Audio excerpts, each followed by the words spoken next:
The Cave Fire left many evacuees with no option but to take their animals to a nearby shelter. KSBY News reporter Alice Becerra spoke with Santa Barbara County Animal Services. She joins us now live with more. Alice?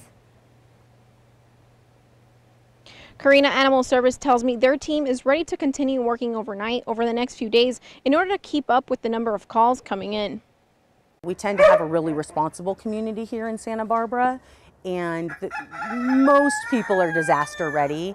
Just a few hours after the Cave Fire broke out, calls started pouring in at the Santa Barbara County Animal Services. A day later, the shelter says it is housing 177 animals between Animal Services and the Santa Barbara Humane Society, with another 170 large animals being sheltered at the Earl Warren grounds in Santa Barbara.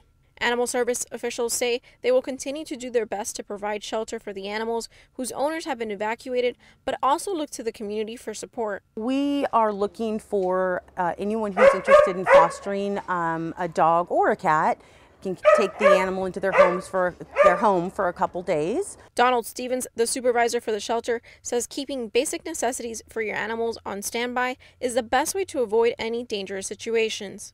Typically a carrier, if it's a cat, dog, or anything like that, if you have livestock, larger animals, the ability to load and transport.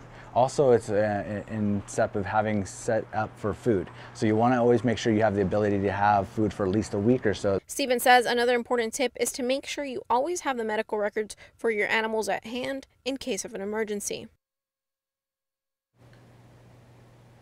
Animal Service also tells me they've been really impressed with the community and how they've responded in terms of knowing what to do with your animals in situations like these. Live in Santa Barbara, I'm Alice Becerra, KSBY News.